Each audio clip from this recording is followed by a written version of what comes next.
ನಮಾಮಿ ಧನ್ವಂತರಿಮಾದಿದೇವಂ ಸುರಾಸುರೈರ್ವಂದಿತಪಾದಪದ್ಮಂ ಲೋಕೇ ಜರಾರುಗ್ಭಯಮೃತ್ಯುನಾಶಂ ದಾತಾರಮೀಶಂ ವಿವಿಧೌಷಧೀನಾಂ. COVID-19 ಆಯುರ್ವೇದದ ಪರಿಹಾರ ಉಪಾಯಗಳು. ಈ ವಿಷಯದ ಬಗ್ಗೆ ಇದೀಗ ಮಾತನಾಡುವವರು ಉಡುಪಿ ಕುತ್ಪಾಡಿಯ ಶ್ರೀ ಧರ್ಮಸ್ಥಳ ಮಂಜುನಾಥೇಶ್ವರ ಆಯುರ್ವೇದ ಮಹಾವಿದ್ಯಾಲಯ ಹಾಗೂ ಆಸ್ಪತ್ರೆಯ ಅಗತಿತಂತ್ರ ವಿಭಾಗದ ಸಹ ಪ್ರಾಧ್ಯಾಪಕ ಡಾಕ್ಟರ್ ಶ್ರೀನಿಧಿ ಆರ್. ಎಲ್ಲರಿಗೂ ನಮಸ್ಕಾರ. ಇಂದಿನ ಸಂಚಿಕೆಯಲ್ಲಿ ಕೋವಿಡ್-19 ಹಾಗೂ ಆಯುರ್ವೇದ ರೀತಿಯ ಅದರ ಪರಿಹಾರ ಉಪಾಯಗಳ ಬಗ್ಗೆ ಸ್ವಲ್ಪ ತಿಳಿಯೋಣ.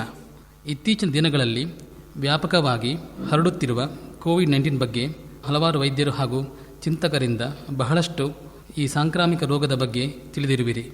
ಇಂದಿನ ಸಂಚಿಕೆಯಲ್ಲಿ ನಾವು ಆಯುರ್ವೇದದಲ್ಲಿ ಸಾಂಕ್ರಾಮಿಕ ರೋಗಗಳನ್ನು ತಡೆಗಟ್ಟುವ ಹಾಗೂ ಅದನ್ನು ಉಪಚರಿಸುವ ವಿಧಾನವನ್ನು ತಿಳಿಯೋಣ. ಕೊರೋನಾದ ಸೆಕೆಂಡ್ ವೇವ್ ಈಗ ಬರುವ ಲಕ್ಷಣಗಳು ಗೋಚರಿಸುತ್ತಿದೆ. ಇದರಿಂದ ನಮ್ಮನ್ನು ನಾವು ಹೇಗೆ ಸಂರಕ್ಷಿಸಿಕೊಳ್ಳಬಹುದು ಎಂಬುದರ ಬಗ್ಗೆ ಸ್ಥೂಲವಾಗಿ ತಿಳಿಯೋಣ. ನಮ್ಮೆಲ್ಲರ ಜೀವಿತಾವಧಿಯಲ್ಲಿ ಕಂಡು ಕೇಳರಿಯದಂತಹ ಕಾಯಿಲೆ ಜಗತ್ತನ್ನು ಆವರಿಸಿ ನಿದ್ದೆಗೆಡಿಸಿದೆ. ಏಕಕಾಲಕ್ಕೆ ವಿಶ್ವದಾದ್ಯಂತ ಪಸರಿಸಿ ಲಕ್ಷಾಂತರ ಜೀವಗಳನ್ನು ಬಲಿ ತೆಗೆದುಕೊಂಡಿದೆ. ಜಗತ್ತಿನ ಮೂಲ ಮೂಲೆಯಲ್ಲೂ ಅತಿ ವೇಗವಾಗಿ ಹರಡಿರುವ ಪರಿ ನೋಡಿದರೆ ಹಬ್ಬ ವಿಚಾರದಲ್ಲಿ ಈ ವೈರಾಣು ಪ್ರಬಲವೇ. ಈ ರೋಗದಲ್ಲಿ ಸಾಮಾನ್ಯವಾಗಿ ಕಂಡುಬರುವ ಜ್ವರ, ತಲೆನೋವು, ಕೆಮ್ಮು, ಸೀನು, ಉಸಿರಾಟ ಸಮಸ್ಯೆ ಹಾಗೂ ಅಪರೂಪ ಎಂಬಂತೆ ಜೀರ್ಣದ ತೊಂದರೆಗಳು ಮುಂತಾದ ಲಕ್ಷಣಗಳು ಗೋಚರಿಸುತ್ತವೆ. ಒಂದು ಸಾಂಕ್ರಾಮಿಕ ರೋಗ ಬಂದಾಗ ಆರಂಭದಲ್ಲಿ ಈ ಸೂಕ್ಷ್ಮ ವೈರಾಣು ಅಬ್ಬರ ತಡೆಯಲಾರದೆ ವ್ಯಕ್ತಿಗಳು ಬಲು ಬೇಗನೆ ಕಾಯಿಲೆಗೆ ಒಳಗಾಗುತ್ತಾರೆ ಹಾಗೂ ಬಹಳಷ್ಟು ಜನ ಸಾಯುತ್ತಾರೆ. ಅವರಲ್ಲಿ ಹೆಚ್ಚಿನವರಿಗೆ ರೋಗ ನಿರೋಧಕ ಶಕ್ತಿ ಕಡಿಮೆ ಇದ್ದಿರಬಹುದು ಹಾಗೂ ಇನ್ನು ಕೆಲವರಿಗೆ ಅವರ ಆರೋಗ್ಯ ಸ್ಥಿತಿ ಹದಗೆಟ್ಟಿರಬಹುದು. ಇದಕ್ಕೆ ಅಪವಾದವೆಂಬಂತೆ ಕೆಲವೊಮ್ಮೆ ಪುಟ್ಟ ಮಕ್ಕಳಿಗೂ ದೃಢ ಯುವಕ ಯುವತಿಯರಿಗೂ ಇದು ಕಾಯಿಲೆ ಬಂದದ್ದು ಇದೆ. ಆಯುರ್ವೇದ ಗ್ರಂಥದಲ್ಲಿ ಸಹಸ್ರಾರು ವರ್ಷಗಳ ಹಿಂದೆಯೇ ಸಾಂಕ್ರಾಮಿಕ ರೋಗದ ಬಗ್ಗೆ ಉಲ್ಲೇಖವಿದೆ ಹಾಗೂ ಅದನ್ನು ಪರಿಣಾಮಕಾರಿಯಾಗಿ ಹೇಗೆ ನಾವು ಅದನ್ನು ತಡೆಗಟ್ಟಬಹುದು ಹಾಗೆ ಇದರ ಬಗ್ಗೆ ಸುವಿಸ್ತಾರವಾಗಿ ವಿಷಯವನ್ನು ಪ್ರಸ್ತಾಪಿಸಲಾಗಿದೆ. ಉದಾಹರಣೆಗೆ ಜ್ವರ, ಕಂಗೆಣ್ಣು ಮುಂತಾದ ಕಾಯಿಲೆಗಳು ಹತ್ತಿರ ಸಂಪರ್ಕದಿಂದ, ಮಲಿನ ವಸ್ತುಗಳ ಮುಟ್ಟುವುದರಿಂದ ಮೊದಲಾದ ಸಂಸರ್ಗದಿಂದ ರೋಗಗಳು ಹರಡುತ್ತವೆ ಎಂಬುದನ್ನು ಬಗ್ಗೆ ವಿವರಿಸಲಾಗಿದೆ ಹಾಗೂ ಅವುಗಳನ್ನು ಹೇಗೆ ನಾವು ತಡೆಗಟ್ಟಬಹುದು ಎಂಬುದರ ಬಗ್ಗೆ ತಿಳಿಸಿಕೊಡಲಾಗಿದೆ. ಒಂದು ವೇಳೆ ಹಾಗೆ ಸಾಂಕ್ರಾಮಿಕ ರೋಗ ಬಂದರೆ ಏನೆಲ್ಲ ಲಕ್ಷಣಗಳು ಕಾಣಿಸುತ್ತವೆ, ಅವುಗಳನ್ನು ನಾವು ಹೇಗೆ ಉಪಚರಿಸಬೇಕು ಎನ್ನುವ ಬಗ್ಗೆ ತಿಳಿ ಹೇಳಲಾಗಿದೆ.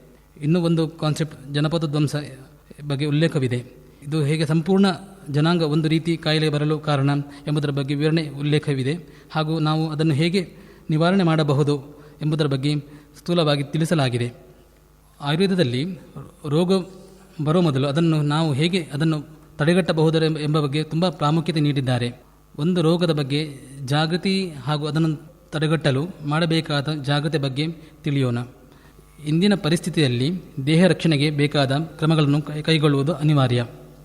ಆಯುರ್ವೇದ ಶಾಸ್ತ್ರದಲ್ಲಿ ಒಬ್ಬ ವ್ಯಕ್ತಿಯು ಸ್ವಾಸ್ಥ್ಯವನ್ನು ಕಾಪಾಡಿಕೊಳ್ಳಲು ದಿನಚರ್ಯೆ, ಋತುಚರ್ಯೆ ಎಂಬುದನ್ನು ತಪ್ಪದೇ ಅನುಸರಿಸಿದರೆ ಅವನ ರೋಗ ನಿರೋಧಕ ಶಕ್ತಿಯು ಕುಂದದಂತೆ ತಡೆಗಟ್ಟಬಹುದು ಹಾಗೂ ಆತನ ದೋಷಧಾತುಗಳು ಸಮಸ್ಥಿತಿಯಲ್ಲಿ ಕಾಯ್ದುಕೊಳ್ಳಬಹುದು. ಈ ಕಾಲಘಟ್ಟದಲ್ಲಿ ಏನೆಲ್ಲ ಕ್ರಮಗಳನ್ನು ನಾವು ಅನುಸರಿಸಬಹುದು ಎಂಬುದರ ಬಗ್ಗೆ ಸಂಕ್ಷಿಪ್ತವಾಗಿ ತಿಳಿಯೋಣ.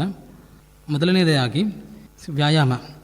ನಿತ್ಯವೂ ನಿರ್ದಿಷ್ಟ ಪ್ರಮಾಣದಲ್ಲಿ ವ್ಯಾಯಾಮ ಮಾಡುವುದರಿಂದ ಇದು ಸ್ವಾಸ್ಥ್ಯ ರಕ್ಷಣೆಯಲ್ಲಿ ಬಹಳ ಪ್ರಯೋಜನಕಾರಿ.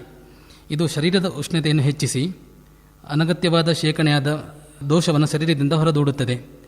ಇದೇ ರೀತಿ ನಾವು ಯೋಗಾಸನವೂ ಬಹಳ ಉಪಯುಕ್ತಕಾರಿ. ಇದನ್ನು ನಾವು ನಿಯಮಿತವಾಗಿ ಮಾಡುತ್ತಾ ಸಾಗಿದರೆ ಶರೀರವು ದೃಢತೆ ಹೊಂದುವುದಲ್ಲದೆ ಶರೀರದ ವ್ಯಾಧಿಕ್ಷಮತ್ವವು ಉತ್ತಮವಾಗುತ್ತದೆ. ಪ್ರಾಣಾಯಾಮ.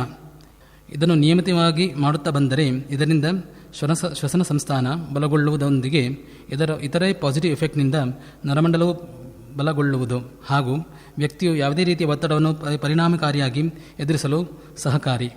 ನೀವು ಈಗಾಗಲೇ ತಿಳಿದಿರುವಂತೆ ಕೋವಿಡ್-19 ತಡೆಗಟ್ಟಲು ನಾವು ತೆಗೆದುಕೊಳ್ಳಬೇಕಾದ ಕೆಲವು ಕ್ರಮಗಳು ನಿಮಗೆ ಗೊತ್ತಿರಬಹುದು. ಮಾಸ್ಕ್ ಧಾರಣೆ, ಯಾವುದಾದರೂ ವ್ಯಕ್ತಿಯೊಂದಿಗೆ ಸಂಪರ್ಕ ಬಂದ ತಕ್ಷಣ ಕೈ ತೊಳೆಯುವುದು ಹಾಗೂ ಅಥವಾ ಸ್ಯಾನಿಟೈಸರ್ ಬಳಕೆ ಮುಂತಾದವುಗಳು.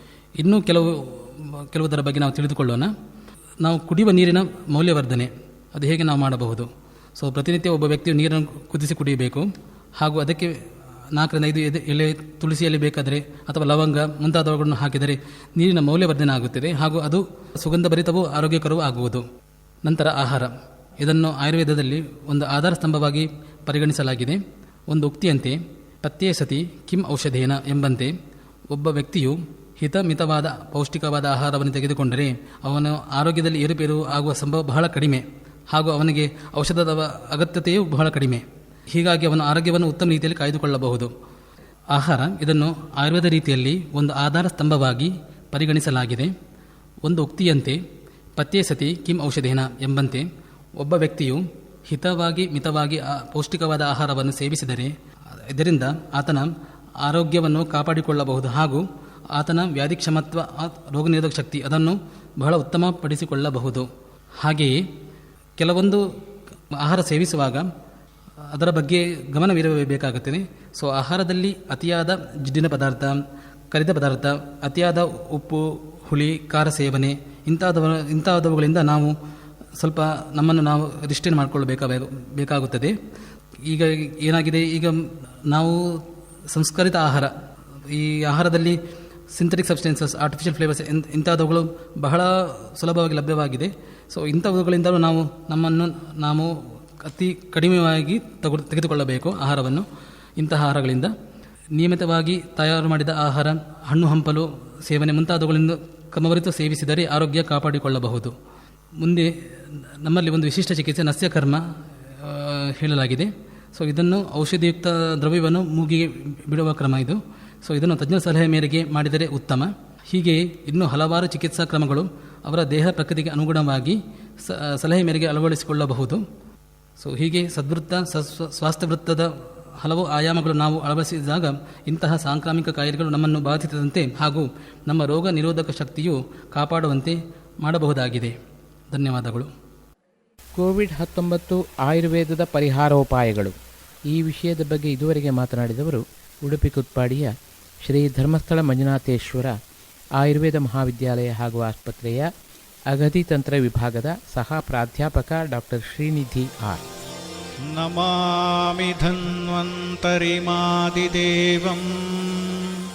ಸುರಾಸುರೈರ್ವಂದಿತಪಾದಪದ್ಮಂ ಲೋಕೆ ಜರಾರುಗ್ಭಯಮೃತ್ಯುನಾಶಂ ದಾತಾರಮೀಶಂ ವಿವಿಧೌಷಧೀನಾಂ